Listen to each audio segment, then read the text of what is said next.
کی تابعداری کرنا ہے اور مسجد کے جو ایریا ہے اس کے اندر اپنے وقت کو لگانا ہے۔ مسجد کا ایریا کتنا ہے؟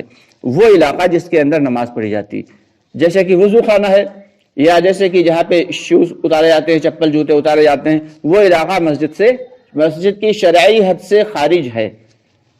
تو یہ باقی کا جو جہاں پہ مسجد ہے، جو جہاں پہ نماز پڑھ رہے ہیں، یہ مسجد کا علاقہ ہے، یہاں پہ فرشتوں کا ماحول ہے اور فرشتوں کے اندر ماننے کی صفت ہے۔ اب جب لگاتار ہم 72 گھنٹے مسجد کے ماحول میں رہیں گے، فرشتوں کے ماحول میں رہیں گے، تو فرشتوں کی ماننے کی صفت ہے۔ فرشتوں کی صفت کیا ہے؟ ماننا ہے۔ تو ہمارے اندر بھی وہ صفت پیدا ہو جائے گی، پیدا ہوگی نا۔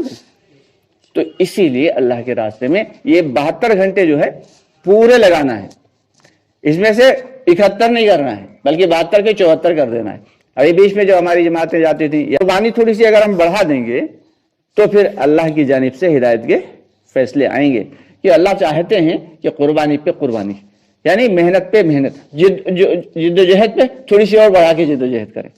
تو ایک تو کیا ہے کہ مسجد کے ماحول میں رہنا ہے اور اپنی نظروں کے حفاظت کے ساتھ وقت کو لگانا ہے۔ نظروں کی حفاظت کیا ہے کہ وہ چیزیں جو دوستو آگے بڑھنے سے پہلے ہمارے چینل کو سبسکرائب ضرور کر لیں اور ہماری ویڈیوز کو زیادہ سے زیادہ لوگوں تک شیئر کریں۔ چیزیں جو جائز ہیں ان کو تو دیکھنا ہے، لیکن ان کی بڑائی دل کے اندر نہیں لانا، مگر وہ چیزیں جو ناجائز ہیں ان پر تو نگاہ بھی نہیں ڈالنا ہے۔ نگاہ کو ہمیشہ درمیانی رکھنا ہے۔ مسجد سے باہر تبھی نکلیں جب امیر کی اجازت ہو اور دعوت کے تقاضے پہ یا کسی دین کے تقاضے پہ ہی نکلے، اس کے علاوہ مسجد سے باہر نہ جائیں۔ ہاں، یہ بھی نہیں کہ مسجد کے اندر محصور ہو کے رہ جانا ہے، بند ہو کے نہیں، بلکہ باہر بھی جانا ہے اور دعوت کی محنت کے لیے جانا ہے، لوگوں کو دعوت دینے کے لیے جانا ہے، یا خدمت والے ہیں خدمت کے لیے جائیں گے، اور جو بھی جائے وہ امیر کی اجازت سے جائے۔ ٹھیک ہے بھائی، ان باتوں کا بھی دھیان رکھنا ہے۔ اور ایک بات اور بھی بہت اہم ہے کہ دن میں تو خوب لوگوں کو دعوت دینا ہے، عبادت کرنا ہے، اور رات میں اللہ کے سامنے رونا گڑگڑانا ہے۔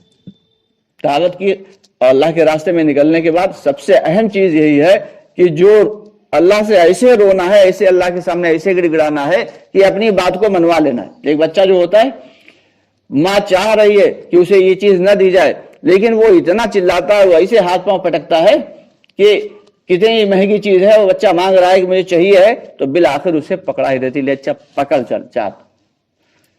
تو اسی طریقے سے اللہ کے سامنے ایسے رونا ہے کہ اللہ مجھے اب تو معاف کر ہی دے، اے اللہ ہم اس امت کے اوپر اب رحم کر ہی دے، اے اللہ ہماری رشتہ داری کی اب مغفرت تو کر ہی دے، اے اللہ دنیا اور آخرت میں کامیابی عطا کر ہی دے۔ ایسے اللہ کے سامنے رونا ہے، گڑگڑانا ہے کہ بس جو ہے کہ اللہ کو بس قبول کرنا ہی پڑ جائے۔ حالانکہ اللہ تعالیٰ فرماتے ہیں یغفر لکم ذنوبکم، کہ تم زمین سے لے کے آسمان تک اگر گناہوں سے بھر دو، تو یہ نہیں کہا کہ ہم چاہیں گے تو معاف کر دیں گے، یہ نہیں کہا۔ فرمایا کہ تم جو ہے زمین سے لے کے آسمان تک گناہوں سے بھر دو، مجھے کوئی فرق نہیں پڑتا، تم ایک مرتبہ توبہ کرو گے میں معاف کر دوں گا، میرے پہ کوئی فرق نہیں پڑتا۔ تو اس لیے یقینی طور پہ معاف تو اللہ تعالیٰ کر دیں گے۔ اور فرماتے ہیں کہ اللہ کے راستے میں جب کوئی شخص پہلا قدم رکھتا ہے تو اس پر سے سارے کے سارے گناہ اللہ تعالیٰ ختم کر دیتے ہیں پہلا قدم رکھنے پہ۔ کیونکہ اب اس کی وجہ بھی جان لیتے ہیں آخر کیوں ختم کر دیتے ہیں، کیونکہ اللہ تعالیٰ نے دعوت کا کام صرف نبیوں سے لیا، اور نبی معصوم ہوتے تھے، وہ گنہگار نہیں ہوتے تھے۔ تو اللہ تعالیٰ ہم جیسے گندے لوگوں سے، گنہگاروں سے کام تھوڑے لیں گے، پہلے مغفرت کریں گے پھر دعوت کی محنت کرائیں گے۔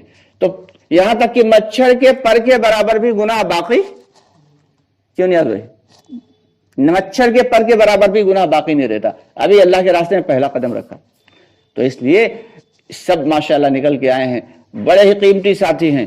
محلے میں تو بہت سارے لوگ تھے، اللہ تعالیٰ نے آپ لوگوں کو چنا، تو اللہ تعالیٰ کا شکر ادا کرنا ہے اور دل میں یہ تہیہ کر کے جانا ہے کہ جیسے بتایا جا رہا ہے انشاءاللہ تعالیٰ ویسے ہی وقت لگانا ہے۔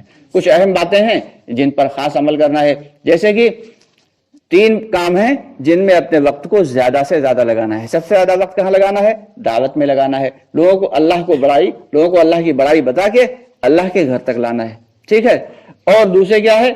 دوسرے جب اس سے وقت بچ جائے تو عبادات میں لگانا ہے، اور فارغ وقت جب اس سے بچ جائے تو پھر کیا کرنا ہے؟ سیکھنے سکھانے میں لگانا ہے.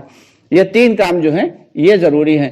اور اس کے علاوہ کچھ کام ایسے ہیں جن میں اپنے وقت کو کم از کم لگانا ہے، جیسے استنجے وغیرہ میں کم از کم وقت لگانا ہے، نہانے دھونے میں کم از کم وقت لگانا ہے، سونے میں اور کھانے میں اس میں کم از کم وقت لگانا ہے. اس میں وقت جو ہے کم از کم لگائیں. باقی اپنے وقت کو قیمتی بنانے کے لیے ایک ایک لمحہ ہمارا بیکار ناجائز ضائع نہ ہو، اس کو کشید کر لینا ہے، اسے کھینچ لینا ہے اور اس میں سے عرق نکال لینا ہے. ایک ایک لمحہ، ایک ایک منٹ، ایک ایک سیکنڈ. اس طریقے سے جب ہم محنت کر کے اور کوشش کر کے اور فکروں کے ساتھ اور کوڑھن کے ساتھ اور اپنے بھائیوں کی، اپنے رشتہ داروں کی اور پوری امت کی فکر کو دل میں لے کے پھر ہم 3 دن جب لگائیں گے تو یہ ایک الگ بات ہے کہ ہم بہت بڑے ولی اللہ نہ بن جائیں، لیکن اس بات کی یقینی امید ہے کہ اللہ تعالیٰ آگے ہمیں مزید توفیق عطا فرمائیں گے. آگے 3 دن اور چلہ اور 4 ماہ اللہ کے راستے میں لگانا ہمارے لیے آسان ہو جائے گا. اور اگر بے اصولی کے ساتھ وقت لگائیں گے تو ایسے لوگوں کو اللہ تعالیٰ پسند نہیں کرتا. کتنی بھی وہ عبادت کر رہا ہو، کتنی بھی وہ جو ہے وہ نفل عبادت کر رہا ہو اور روزے رکھ رہا ہو اللہ کے راستے میں، لیکن اگر امیر کی مان کے نہیں چل رہا ہے، مسجد کی جو ہے چہار دیواری میں نہیں رہ رہا بلکہ باہر گھوم رہا ہے اور بلا اجازت جا رہا ہے اور نظروں کی حفاظت نہیں کر رہا ہے، راتوں میں اٹھ کے جو ہے وہ اللہ کے سامنے رونا گڑگڑانا نہیں کر رہا ہے، تو پھر یہ وقت جو ہے ہمارا کامیاب نہیں ہوگا. اور ایسے ہی لوگ جو ہیں ان کو اللہ تعالیٰ خود بخود ہٹا دیتے ہیں، کیونکہ اللہ کو ایسے لوگوں کی ضرورت نہیں. تو اگر آگے بھی اللہ تعالیٰ سے کچھ چاہیے ہے تو کیا کرنا ہے؟ اللہ کو راضی کرنا ہے. تو اللہ کے راستے میں کیوں جا رہے ہیں؟ اللہ کو راضی کرنے کے لیے جا رہے ہیں. کہ حاجی نمازی بنانے کسی کو نہیں جا رہے ہیں، بلکہ ہمارا رب ہم سے راضی ہو جائے، ہمارے اللہ ہم سے راضی ہو جائیں، اس لیے جا رہے ہیں. اس طریقے سے اگر ہم وقت لگائیں گے تو اللہ کی ذات سے یہ امید ہے کہ انشاءاللہ تعالیٰ پھر ہماری زندگی میں بدلاؤ آئے گا. پھر جب زندگی میں بدلاؤ آئے گا تو لوگ کہیں گے، لوگ خود آپ سے کہیں گے بھیا اب کی جانا تو میرے اللہ کو بھی ساتھ میں لیے جانا 3 دن.